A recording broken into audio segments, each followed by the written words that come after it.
5G 시대가 열린 지 이제 일주일이 좀 넘었습니다. 기대를 한껏 모으기도 했었고, 그리고 5G 시대가 열리게 되면 우리 삶이 어떻게 달라질 것인가에 대해서 기대를 갖고 계셨던 분들도 분명 계실 거고요. 뭐 이전부터 그게 바뀐다고 해서 우리 삶이 달라지겠어? 라면서 좀 냉소적인 모습을 보이셨던 분도 있을 겁니다. 그런데 금융시장 측면에서 좀 바라보게 되면 오히려 5G 시대가 개막함과 동시에 통신주는 계속 약세를 보이고 있고, 물론 통신 장비 업체들은 그 전에 굉장히 주가의 상승이 굉장히 좋긴 했었지만 지금 너무 오른 나머지 들어가도 되나라는 고민도 하게 됩니다. 자, 과연 이 현상을 어떻게 바라봐야 되는지 저희가 IBK투자증권 김장원 연구원과 함께 이야기를 나눠보도록 하겠습니다. 어서 오세요. 안녕하세요. 네. 사실 5G가 개막한 것보다 더 중요한 건 이제 소비자들이 5G 요금제를 쓸 수 있게 된 거잖아요. 네. 근데 이 요금제를 보면서 어떤 분들은 굉장히 냉소적으로 그냥 빠른 LTE 같다, 이 정도의 평가를 내주시는 분들도 있더라고요. 5G 시대에 열렸는데 통신주는 왜 약세를 보이고 있을까요? 네, 그러니까 새로운 상품이 출시될 때마다 새로운 요금제가 출시가 돼야 되죠. 그러니까 5G도 마찬가지로 요금제를 출시를 하는 과정에서 뭐 SK텔레콤이 대표적으로 이제 요금 인가 업체인데 네네. 한 차례 이제 요금제도 이제 반려가 됐었고요. 네. 그러다 보니까 이제 5만 원대 요금이 포함이 돼서 출시를 했는데 네. 사실은 가입자를 모집하기도 전에 바로 데이터 무제한이라는 네. 그런 요금 경쟁이 이제 있다 보니까 그렇죠. 아무래도 이런 어떤 그 성장에 대한 기대감들이 조금 상실되었다라고 투자자들이 아마 판단하신 것 같습니다. 예전에 LTE로 넘어올 때는 어땠었어요? 그 당시에도 요금 경쟁은 심했었잖아요. 사실은 LTE 때하고 지금 5G하고 그리고 LTE가 3G에서 LTE로 넘어올 때하고 네네. 조금 다른데요. 네. LTE는 음성 통화가 아주 대세였었을 때 데이터 시대로 넘어온 거라서 네네. 그때는 이 휴대폰으로 이 인터넷을 사용한다는 것이 그렇게 익숙지 않았던 시대입니다. 네네. 그러니까 그때의 빨라진 속도는 충분히 그 요금을 내고도 될 만큼의 어떤 효과가 있었던 거죠. 그러다 보니까 초반에 이렇게 마케팅은 강했지만 실제로 요금을 가지고 처음에 경쟁을 하지는 않았었습니다. 네네. 앞으로의 전망은 어떠세요, 그러면? 앞으로는 아무래도 요금 경쟁과 이런 데이터 경쟁들은 계속 있을 겁니다. 그렇지만 이 요금 경쟁보다는 아마 네트워크에 대한 망의 퀄리티로 아마 계속 경쟁이 일어나지 않을까 그렇게 예상을 하고 있고요. 실제 최근에 가입자들이 좀 몰리고 있는 요금대가 네. 5만 원과 7만 원, 8만 원대보다는 조금 더 높은 요금대를 더 요구하시는 것 같아요. 네. 그러면 기존에 지금 통신사들이 얻고 있는 요금제의 어떤 알프보다는 높은 요금대이기 때문에 네. 아마 마케팅 부분은 서비스 초기다 보니까 네. 가입자 모집을 위해서 좀 강할 텐데요. 네. 그만한 충분한 효과가 있으니까 네. 좀 시간을 두고 지켜보면 통신 사업자들의 어떤 B2C 개념의 어떤 요금 수준에서 수익은 아마 플러스가 될 것으로 예상을 해봅니다. 그렇다면은 이제 통신 기업들의 주가도 좀 긍정적으로 흘러갈 것이라고 보십니까? 좀 시간이 필요하겠죠. 네. 왜냐하면 서비스 초기다 보니까 가입자 확보를 위해서 마케팅은 강할 거고요. 네. 그러다 보면 당장은 비용이 조금 더 부각이 될 텐데 결국 가입자들이 높은 요금제에 들어오면 대부분 2년 이상 약정을 하게 되고 네. 그러면 그 정도 요금을 꾸준히 지급한다라고 가정을 해볼 수 있으니까 서비스 초기에는 마케팅 비용이 부각이 될 것 같고요. 네. 조금 지나고 나면 이제 요금과 알프의 상승으로 인한 통신 사업자들의 수익이 좀 개선되고 안정화되는 쪽으로 관심이 모아질 것 같습니다. 앞으로 우리가 통신 업종을 볼 때 무엇을 좀 알고 있으면 좋을지를 여쭤보고 싶은데요. 그러니까 우리가 5G 요금제가 나왔다고 해서 그럼 통신 기업들은 그냥 요금제만 받아서 돈을 벌고 먹고 살게 되는 것은 아니니까. 특히 이제 5G 시대가 되게 되면은 이거는 B2C보다는 B2B의 성격이 훨씬 더 강하다는 이야기를 굉장히 많이 들었었거든요. 네. 그러면 앞으로 통신주가 어떻게 돈을 잘 벌 것인지, 얼마나 잘 벌 것인지 이런 거를 알기 위해서는 저희는 앞으로의 어떤 걸 봐야 될까요? 굉장히 좀 어렵고 좀 시간이 많이 걸리는 질문이신데요. 어쨌든 통신이 지금까지 성장해온 배경은 가입자가 내고 있는 요금으로 인해 성장을 해왔었으니까 그렇죠. 5G도 초반에는 다름이 없을 겁니다. 그러니까 지금도 B2C에 지금 마케팅을 집중하고 있고 그래서 가입자들의 요금을 조금 더 높이는 쪽으로 초점을 맞추고 있는데 지금 각사들의 어떤 그런 자회사와 계열사의 어떤 상황을 보신다면 결국 5G라는 거는 데이터 전송 속도가 빨라지는 것을 의미합니다. 네. 그러면 빨라지면 빨라지는 것만큼 데이터 사용량은 더 많아질 거고 그러면 그 데이터 사용량을 유발시키는 많은 콘텐츠들이 이제 등장을 할 텐데 네.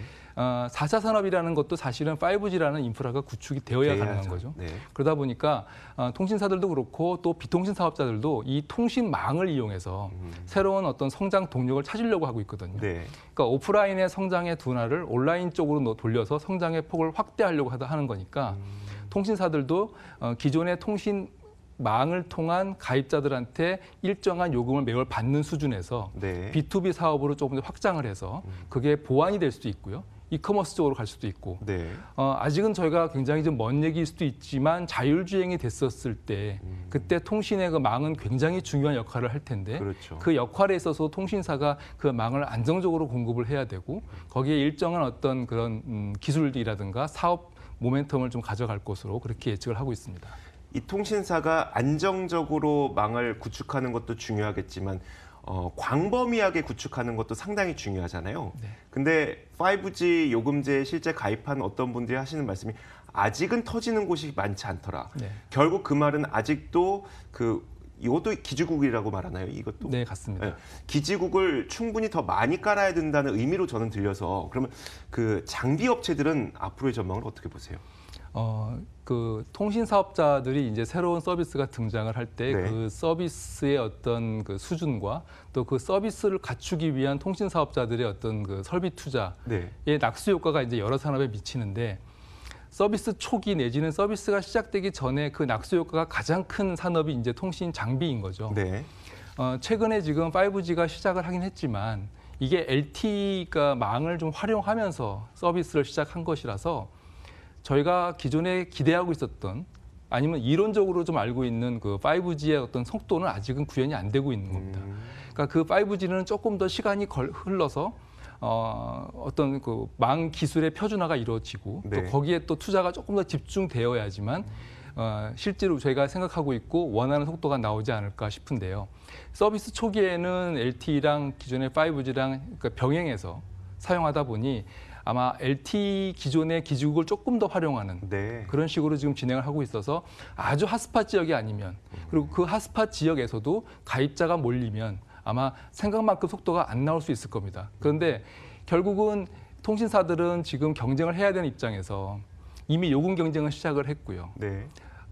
지원금 경쟁은 아마 굉장히 좀 제한적일 거고 네. 좀 오래 가져가기 어려울 겁니다. 결국 네트워크라는 쪽으로 아마 초점 맞춰서 경쟁을 하게 될 텐데 그러면 네트워크의 조금 더 고도화는 조금 더 빨리 진행을 해야 될 것 같고 그리고 아직까지는 망의 퀄리티가 굉장히 민감한 쪽 서비스보다는 말씀하신 대로 커버리지가 넓은 것이 우선 더 먼저 이루어져야 될 것 같아서 아마 2019년, 20년 걸쳐서 통신 장비의 어떤 투자 그게 무선뿐만 아니라 유선까지도 같이 갖추어져야 되는 그런 상황으로 아마 전개될 것으로 봅니다. 장비 업체들이 그 사실 5G 시대가 개막하기 직전까지 주가의 움직임이 굉장히 좋았었잖아요. 네. 제가 더 궁금한 건 사실 실제 투자의 입장에서 봤을 때 네. 다시 한번 이런 랠리, 추가적인 랠리가 가능할 것인지가 좀 궁금한 거거든요.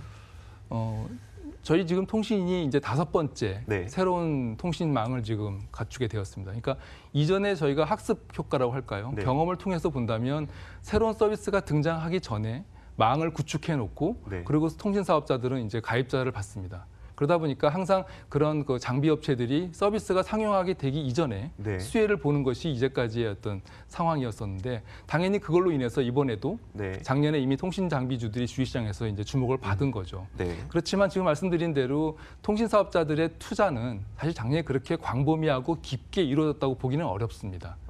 그리고 지금부터 이제 네트워크에 대한 경쟁이 조금 더 강해지다 보니 투자는 조금 더 빨리 생각보다 많이 진행을 해야 되는 상황으로 가고 있어서 네. 장비주들의 주가가 이미 많이 좀 기대감으로 인해서 올랐다가 네. 좀 조정을 좀 보기도 했었던 걸로 제가 기억이 나는데요.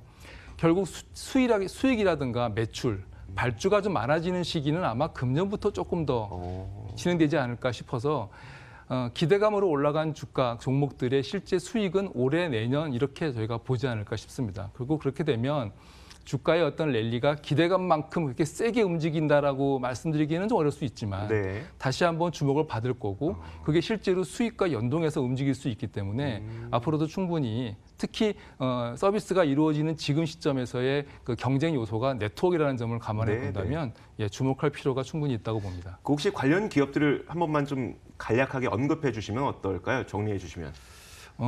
제가 직접 뭐 커버를 하고 있지 않는 부분이 있어서 네네. 조금 말씀드리는데 제약은 있습니다만은 우선 5G라는 그 서비스와 통신 사업자들이 이 5G를 통해서 얻고자 하는 수익이 상당히 넓고 예전보다는 기존의 아주 본인의 통신뿐만 아니라 비통신까지 확장하고 있으니까 이게 망에서부터 결국은 컨텐츠 멀티미디어까지 굉장히 넓게 보시고 판단하실 필요가 있는데요. 네.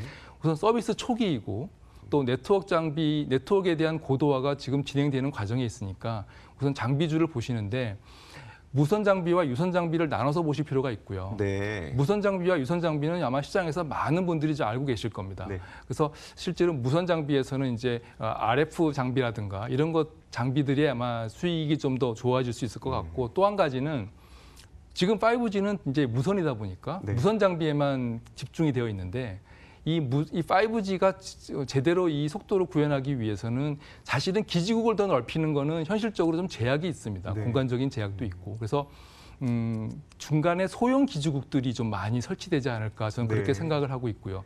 그래서 결국 그게 5G용 주파수의 특성과 연결해서 이제 보게 될 텐데 유선의 망의 고도화도 반드시 필요하죠. 네. LTE 때 잠깐 거슬러 올라가서 보시면 LTE 시작했었을 때 바로 얼마 지나지 않아서 초고속 인터넷에 1GBps라는 시대가 열렸었습니다. 네. 그러니까 기가 인터넷이 열린 것도 다 이런 맥락인데 지금 5G는 LTE보다 훨씬 더 빠른 속도를 구현하고 있는 거니까 초고속 인터넷의 속도도 더 빨라져야 되겠죠. 네. 더군다나 커버리지의 음영 지역을 최소화하기 위해서는 이 유선의 장비도 필요합니다. 따라서 유비쿼스라는 종목들도 한번 유심히 지켜보실 필요가 있습니다. 네, 알겠습니다. 자, 통신주의 전망에 대해서 살펴봤고요. 장비주가 워낙 관심 많으니까 장비주를 어떻게 구분해서 우리가 접근해야 되는지까지 들어봤습니다. IBK 투자증권 김장원 연구원과 함께 이야기 나눠봤고요. 저희 탐난 주식 2PM도 여기서 인사드리겠습니다. 시청해주신 여러분 고맙습니다.